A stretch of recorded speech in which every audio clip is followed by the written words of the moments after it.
Lockdown जारी है, कितनी तैयारी है ये बड़ा सवाल है क्योंकि लॉकडाउन पार्ट 3 वो शुरू होने वाला है, लॉकडाउन पार्ट 2 का खात्मा होने वाला है। लेकिन उसके साथ साथ जो कई समस्याएं इस वक्त हम देख रहे हैं, जो देशों में, अलग अलग देशों में, और भारत की बात करें, भारत के साथ साथ प्रदेशों की बात करें तो उनके सामने खड़ी हो सकती हैं। एक तो ये रोजगार का संकट जो इस वक्त सबको पता है कि कितना बड़ा है, और आने वाले दिनों में और कितना ज्यादा ये बड़ा हो सकता है। अर्थव्यवस्था पर कितना ज्यादा इसका असर पड़ेगा ये भी सब जानते हैं, और धीरे धीरे इसका असर पड़ भी रहा है। तीसरा ये कि जो लोग प्रवासी लोग हैं वो अपने प्रदेश जाना चाहते हैं, उनके जाने के बाद कामगारों का एक बड़ा संकट खड़ा होगा। उस संकट से प्रदेशों की सरकारें कैसे निपटेंगी, जो उद्योग धंधे वो कैसे चलेंगे, बहुत सी ऐसी बातें हैं जिनका असर हरियाणा प्रदेश के साथ साथ जो अन्य प्रदेश उन पर पड़ने वाला है, देश पर पड़ने वाला है, और उसका कहीं ना कहीं आगाज हो चुका है। इस खास चर्चा को आगे बढ़ाएंगे। हमारे साथ इकोनॉमिस्ट आर के आर्य जुड़ चुके हैं। आर के आर्य जी, नमस्कार। नमस्कार जी। सर, ये जो तमाम समस्याएं हैं सबको पता है ये होने वाला है, और कुछ शुरुआत उसकी हो भी गई है। कितना गंभीर संकट मान रहे हैं, क्योंकि लॉकडाउन पार्ट 3 का आगाज कल से हो जाएगा।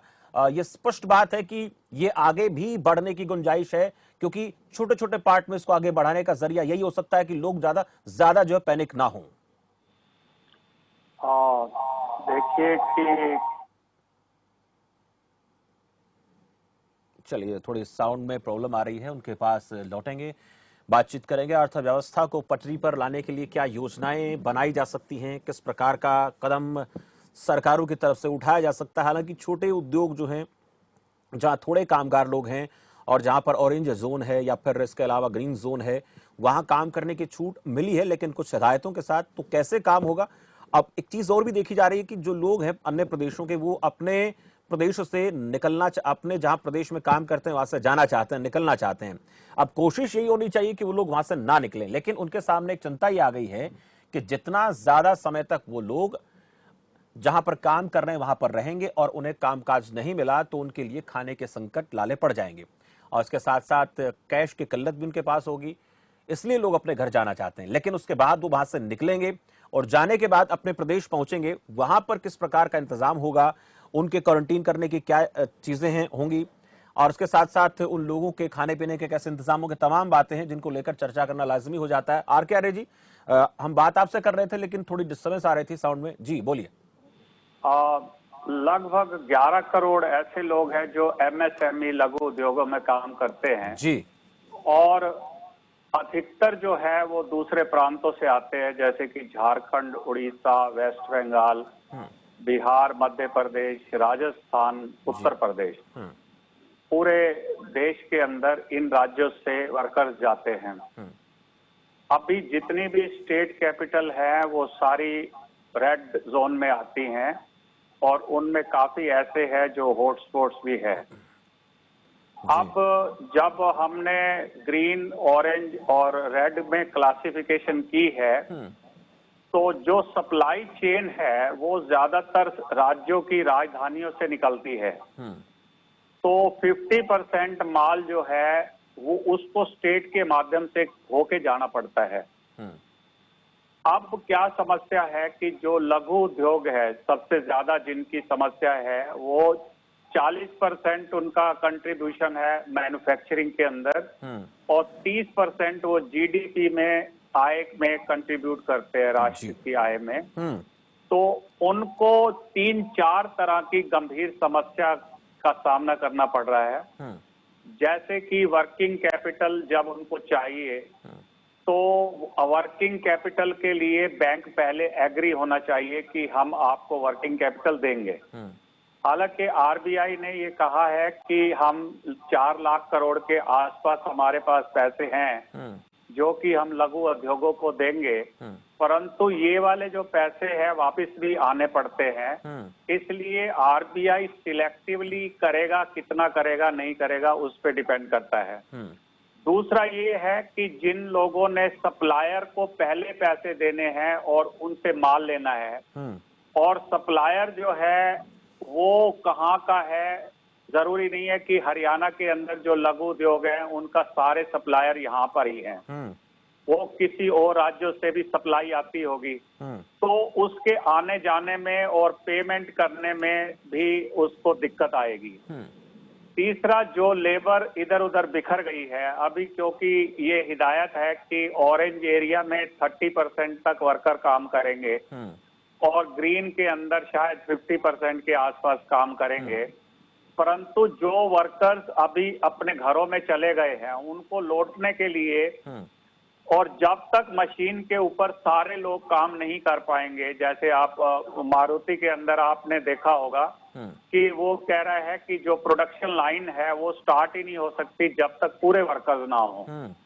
तो इसीलिए प्रोडक्शन 3 कारणों से, एक तो कैश क्रेडिट का ना मिलना, अपनी सेविंग ना होना, लेबर का पूरा ना होना, लेबर के ठहरने की अरेंजमेंट ना होना और सप्लाई के अंदर डिस्टरबेंस होने की वजह से इन कारणों से उद्योग चलना अभी मुश्किल है।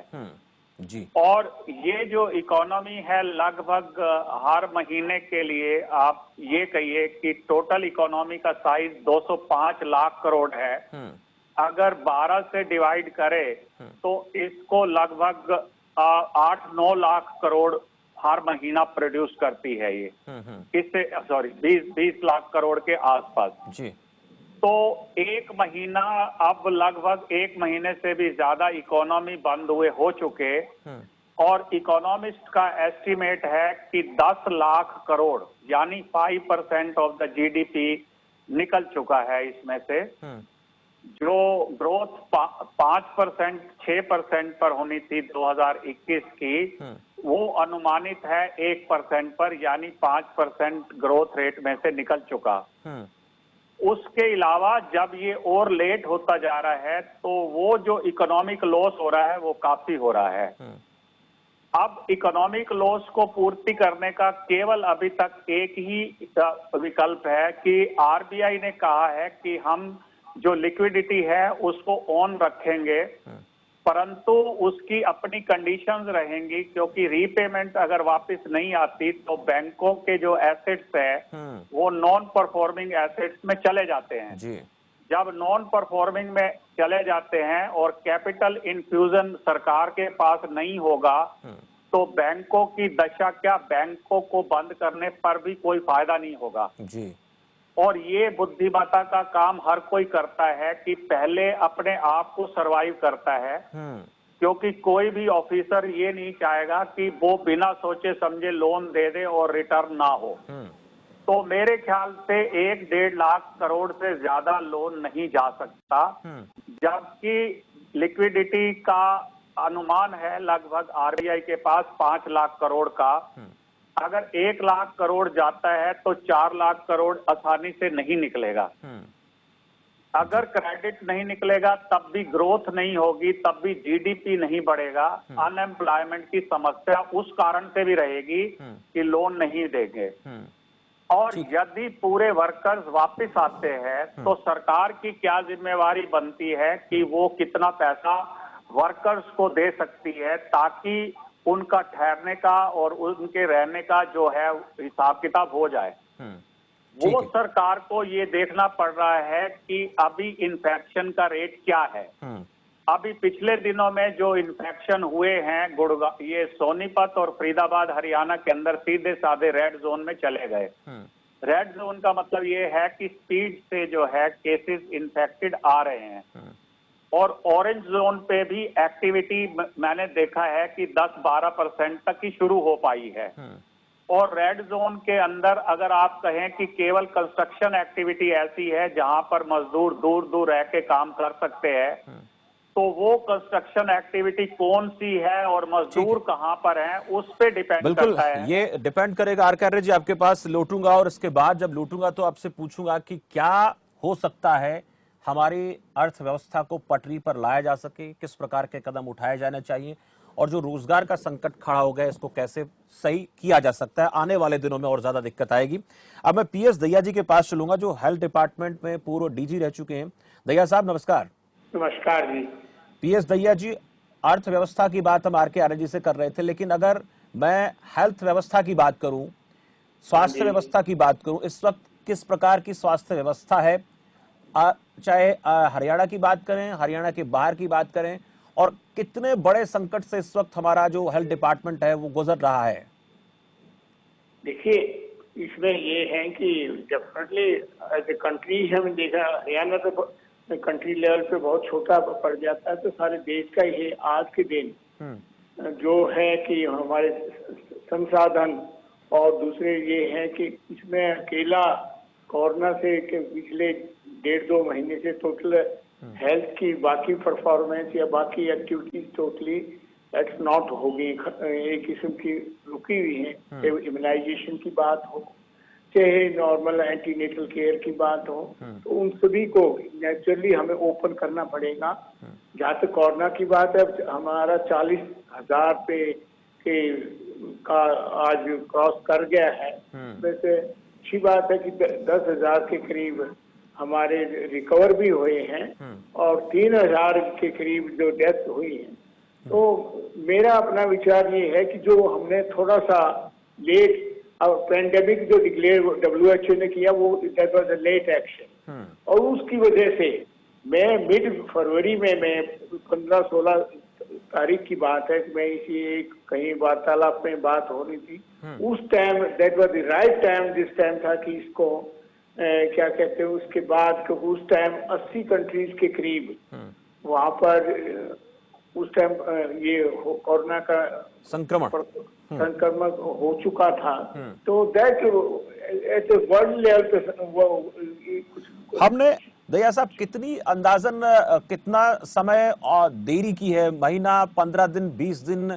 जैसे अंतर्राष्ट्रीय उड़ानों पर हम ब्रेक लगा सकते थे, बाहर से जो लोग हमारे आए हैं उनको वहीं रोक सकते थे, कई ऐसे कदम थे जो आज हम उठा रहे हैं वो बहुत पहले कर सकते थे। वो भी वही कह रहे हमारी कुछ चूक हुई, या तो ना तजुर्बा समझिए या एंटीसिपेट नहीं किया गया। जब बाहर से फ्लाइट्स आई तो उनको क्या कहते हैं, सबको कह दिया होम क्वारंटाइन, थर्मल किया नहीं किया, it was taken in a very casual manner, that was उस टाइम किया जाता। उसके बाद फिर दूसरे बाहर भी उनको वहीं रहने दिया जाना चाहिए था, बजाय कि हम एस्कॉर्ट करें। ठीक है, जो जहाँ एक बार हो गए, जो जहाँ था तो वहाँ उस कंट्री की लायबिलिटी है, जैसे हमारे देश में भी दूसरे देश के थे, हम we will look after them, that should have been the right action rather importing them and all that way.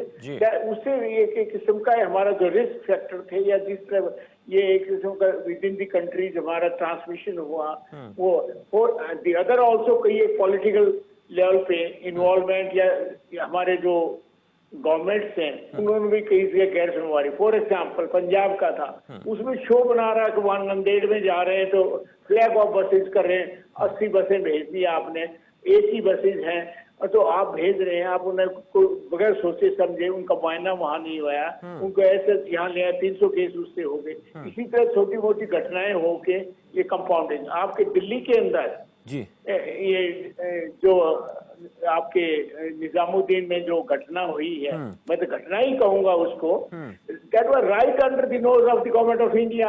Home ministry भी यहाँ थी, सब कुछ। दिल्ली पुलिस एक SHO की स्टेटमेंट आ रही है, where was the Delhi police commissioner, बाकी और क्या था?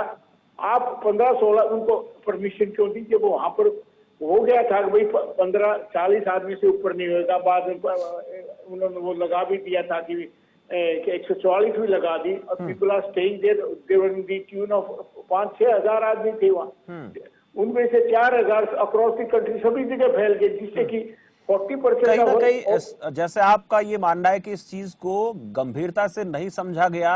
नहीं, फरवरी में तो समझा ही नहीं, मार्च में भी नहीं समझा गया। मैं कहता हूँ action should have been.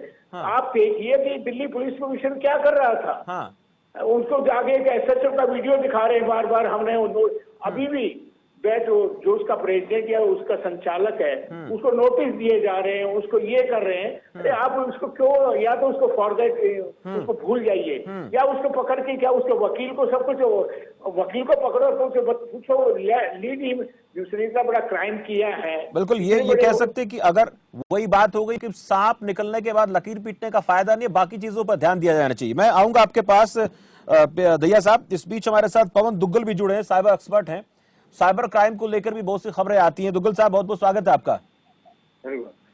Sir, ये आज के दौर में ये सब कुछ ज्यादातर चीजें ऑनलाइन हो रही हैं, जैसे हम बैंक से कुछ ट्रांसफर वाला सिस्टम लगाएं, कुछ खरीदारी करें, कई चीजें हैं, कैश को लेकर लोग ज्यादा कहीं ना कहीं एहतियात बरत रहे हैं कि कैश से लेन देन ना किया जाए, और कई ऐसी साइट्स भी हैं, कई ऐसी ऐप भी आ गई हैं जिनके जरिए हम बातचीत कर रहे हैं।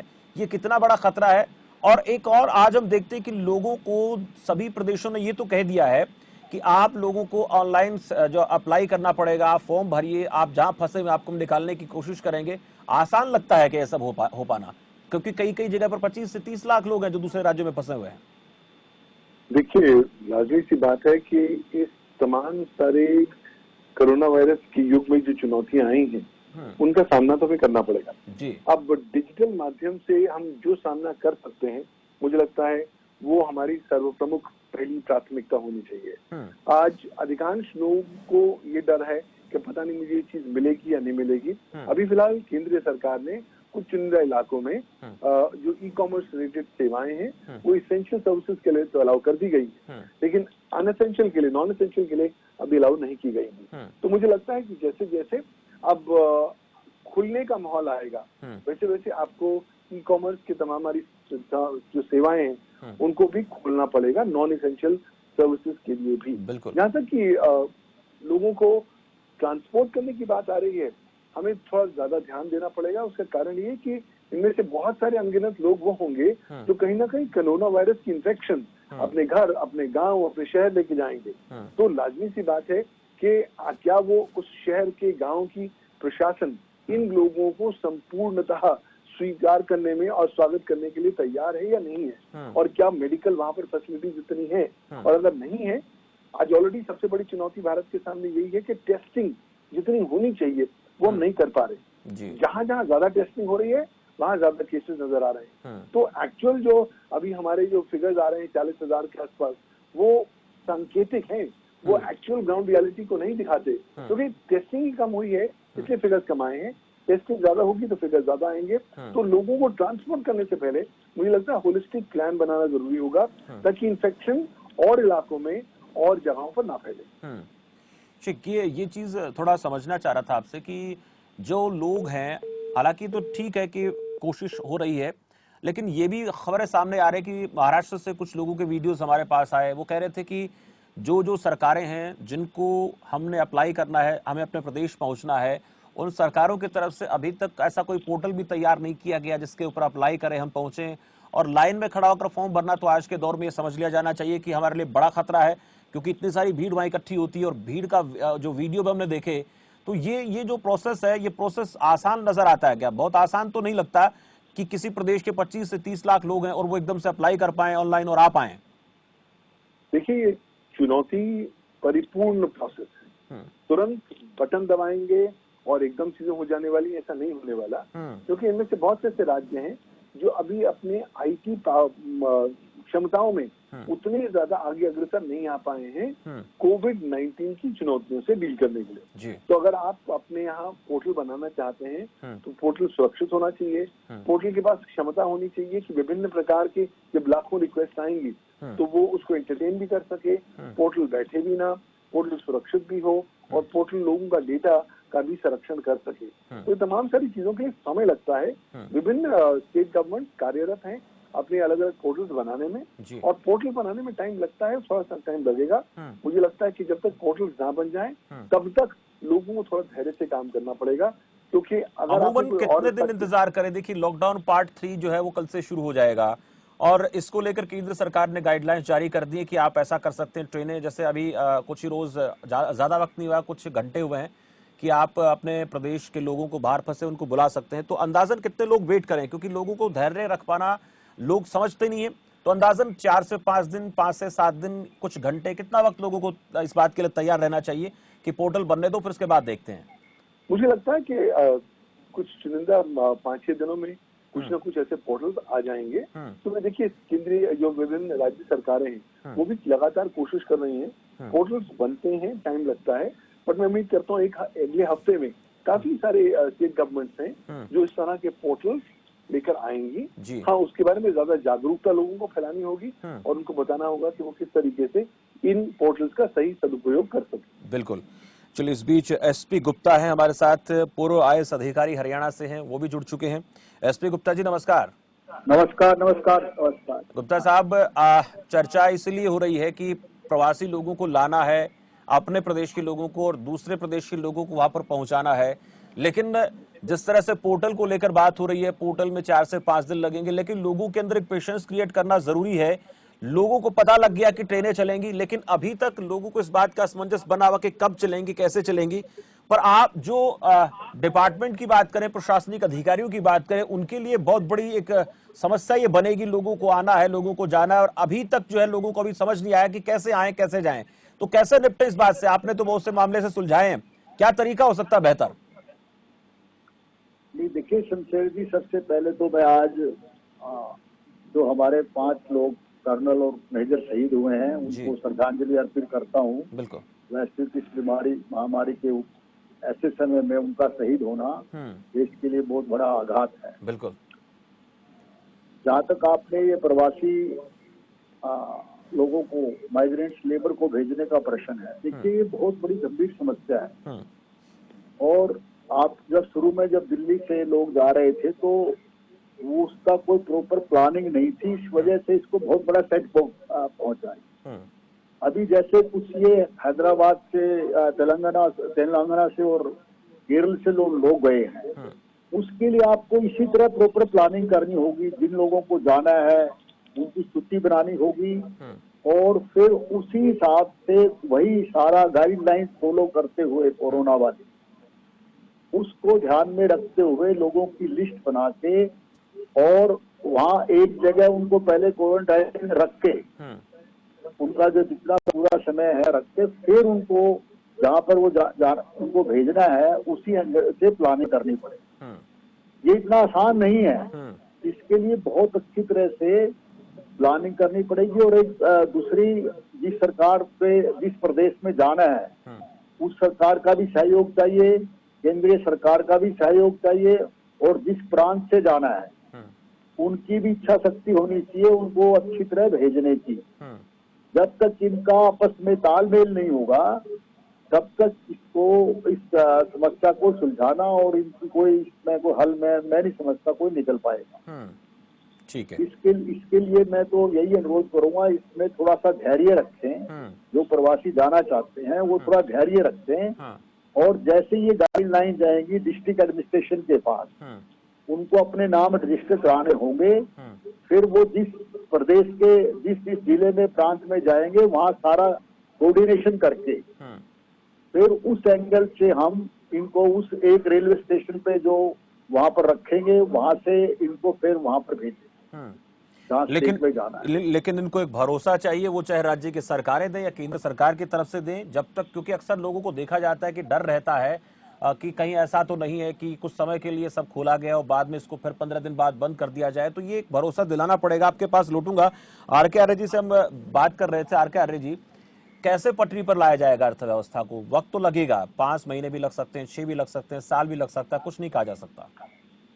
देखिए, इस टाइम जो इन्फेक्शन का डर है वो सबसे भयानक है और उसी के कारण ही, क्योंकि रेड स्पॉट्स जो है आपके रेड डिस्ट्रिक्ट्स है वो लगभग 123-124 है और 350 के आसपास ग्रीन है और 212 के आसपास टोटल 733 जिले हैं।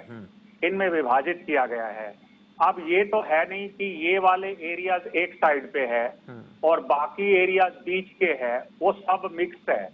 अगर ट्रेन को होके जाना है, अगर बस को होके जाना है तो उसके रास्ते से होके जाएगी। इसका मतलब एक ऐसी उलझन है, ना तो वो उलझन के रूप में है ना सहूलियत के रूप में है।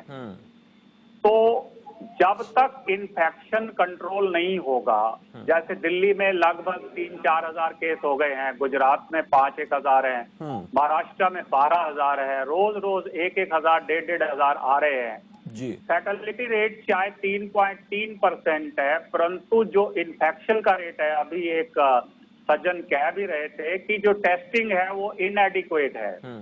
10 लाख की टेस्टिंग हुई है और उसमें केवल 40,000 मिले हैं और यूएसए के अंदर 10 लाख के अंदर 1,20,000 मिले हैं।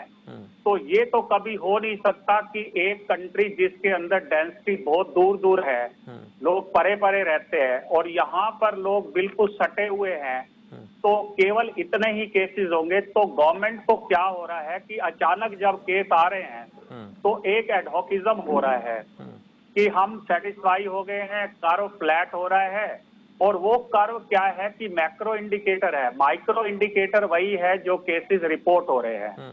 माइक्रो इंडिकेटर ये फेल्योर रिप्रेजेंट करता है कि आप टेस्टिंग भी इनएडिक्वेट है।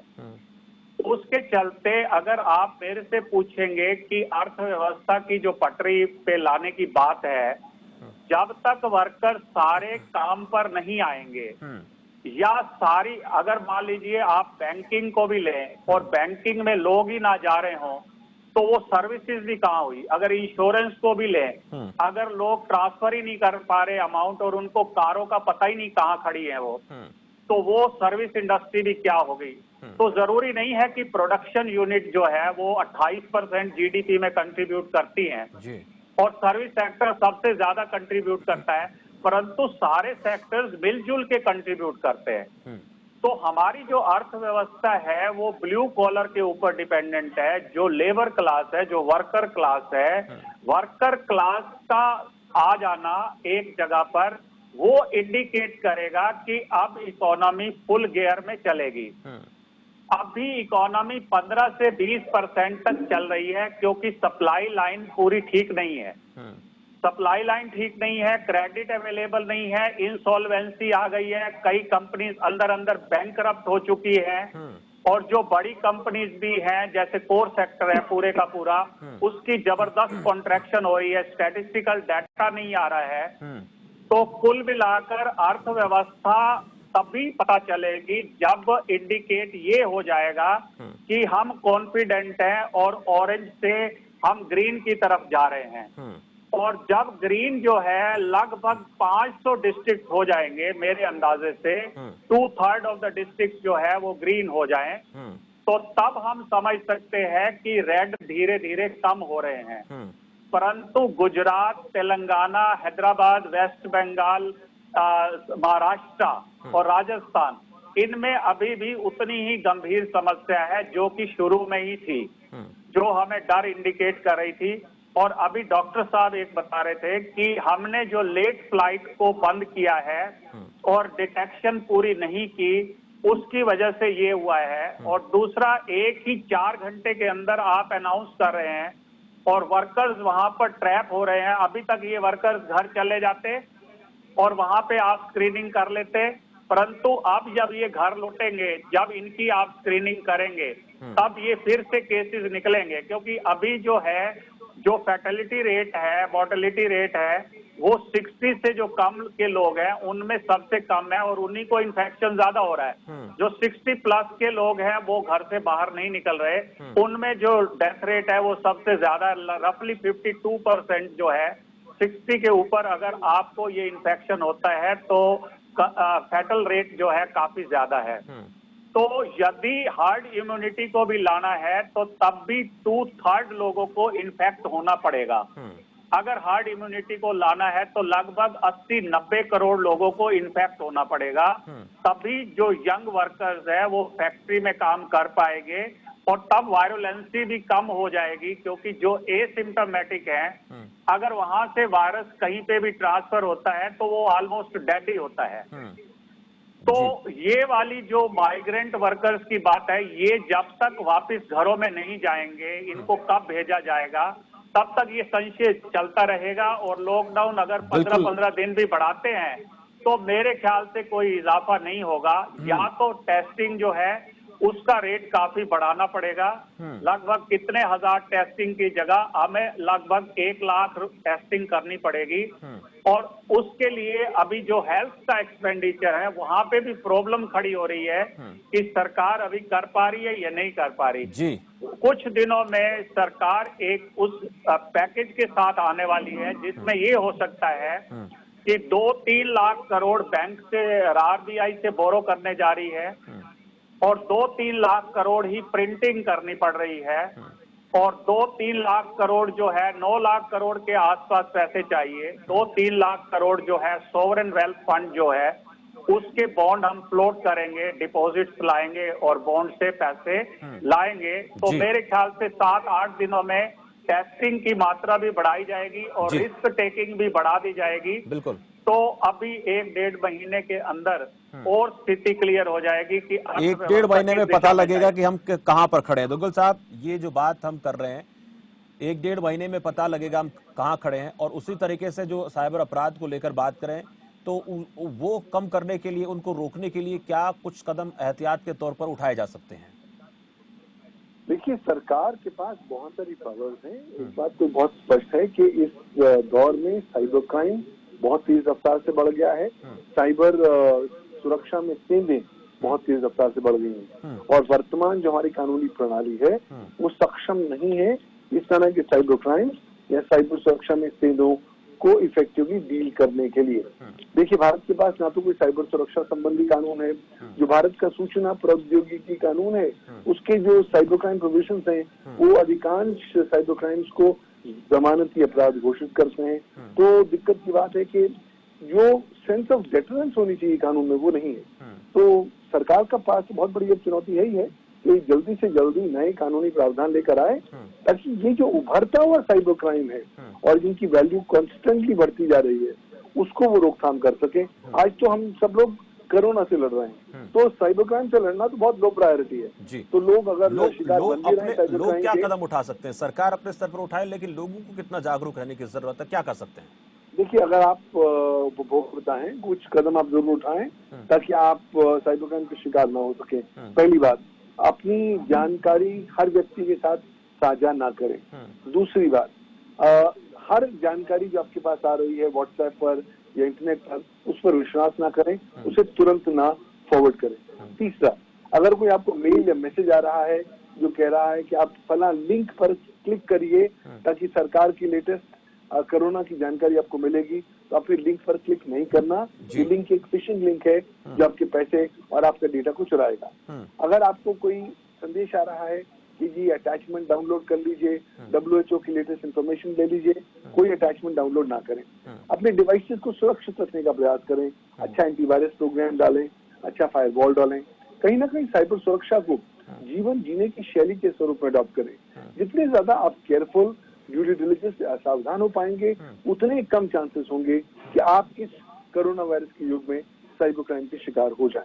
जी, चलिए एक आखिरी सवाल मैं गुप्ता साहब से पूछूंगा। गुप्ता साहब, हमारे देश में इतने सारे प्रशासनिक अधिकारी हैं और हम बेहतर तरीके से लड़ भी रहे हैं।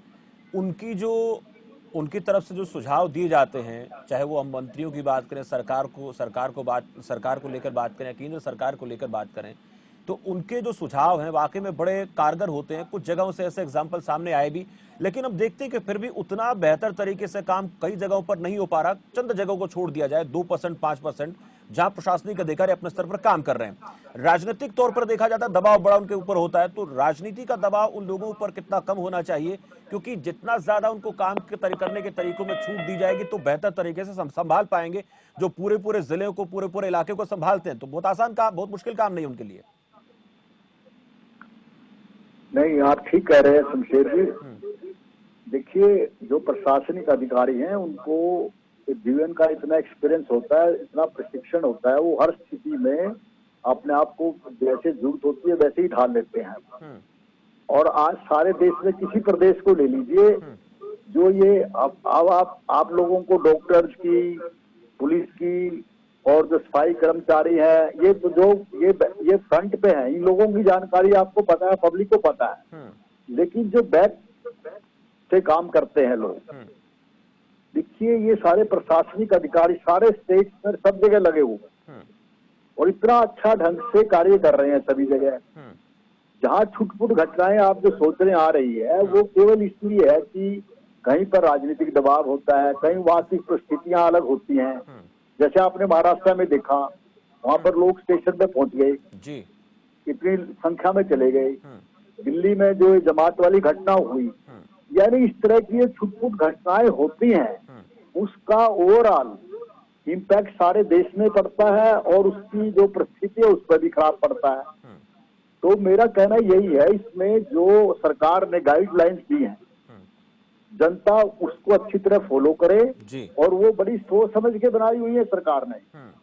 जैसे अब माइग्रेंट लेबर की आपने बात की थी, ये पॉलिसी भी बड़ी सोच के बनानी पड़ेगी। और मैं एक चीज और कह देना चाहता हूँ इसमें एक तो भय ना पैदा करें। अगर ये जितना भय करेंगे उतना ही नुकसान होगा। और अभी कुछ स्टेट के जो जैसे आप केस देख रहे हैं, महाराष्ट्र का है, गुजरात का है, तेलंगाना का है, ये इतनी तेजी से बढ़े हैं अभी 2-3 दिन में। आप इसको मामले को मतलब सीरियसली रखिए। ये घटना कभी भी, अब कुछ ऐसे डिस्ट्रिक्ट आए हैं जहाँ को ग्रीन जोन थे बिल्कुल, वहां भी केस आ चुके हैं। यानी इतनी सावधानी की जरूरत है आज, और हमने बहुत अच्छे ढंग से कंट्रोल किया है। मैं साधुवाद देता हूँ सारे स्टेट गवर्नमेंट को, और विशेष तौर से जिन स्टेट्स में इसमें संख्या नहीं बढ़ी है। तो लेकिन इसमें ऑफिसर जैसे आपने कहा वो अपनी जिम्मेवारी से काम कर रहे हैं, और जहाँ पर कोई ऐसी घटना आई है तो उस पर सरकार ने एक्शन भी लिया है जी। वो पता नहीं आपके नोटिस में है कि नहीं। बिल्कुल, सरकार की तरफ से एक्शन लगातार लिए जा रहे हैं, और ज्यादा जिम्मेदारी से काम करने की जरूरत है। खासकर अब जो तीसरा जो चरण शुरू होने वाला है, इस तीसरे चरण में समस्याएं और ज्यादा बढ़ सकती है, क्योंकि मामले भी लगातार बढ़ रहे हैं और अब लोगों का जो पलायन है वो भी बड़ी संख्या में शुरू हो जाएगा। बहुत बहुत शुक्रिया हमारे साथ बातचीत के लिए आर के आर्य जी, आप जुड़े। पवन दुग्गल जी, आपका भी बहुत बहुत आभार, और एसपी गुप्ता जी हमारे साथ जुड़े, आपका भी बहुत बहुत शुक्रिया। तीसरे लॉकडाउन को लेकर, चरण को लेकर बात जैसे हम करें तो वो शुरू होने वाला है, उसमें चंद घंटे बाकी हैं, लेकिन इस दौरान जो तैयारियां हमारी हैं वो किस प्रकार की हैं, क्या हम कर सकते हैं, रेलवे डिपार्टमेंट की भूमिका क्या हो सकती है, प्रशासनिक अधिकारी किस प्रकार का काम कर सकते हैं, सरकारें किस तरीके से काम करें, डॉक्टर्स की और इसके साथ साथ जो हमारे सुरक्षा कर्मी वो किस प्रकार का काम करें। वाकई में समस्या तो बड़ी है, और इस समस्या से निपटने के लिए अहम बात यह है कि एक एक कदम को बड़ा फूंक फूंक कर उठाना पड़ेगा। हर कदम की बारीकी से हमें तैयारी करनी पड़ेगी, और एक भी चूक अगर कहीं पर होती है, चाहे वो किसी भी प्रदेश की बात कर ले जहां से ऐसे मामले आए और उसके बाद एक विस्फोट हुआ, उस विस्फोट से बचने के लिए जो भी पलायन करने वाले लोग हैं उनको लेकर जहां से आ रहे हैं उन सरकारों को भी ध्यान रखना पड़ेगा, और जिस राज्य में वो लोग जा रहे हैं उन राज्य की सरकारों को भी पूरी तरह से एहतियात बरतनी पड़ेगी। तो फिलहाल इस चर्चा में इतना ही, मुझे दीजिए इजाजत और आप देखते रहिए खबर फास्ट। नमस्कार।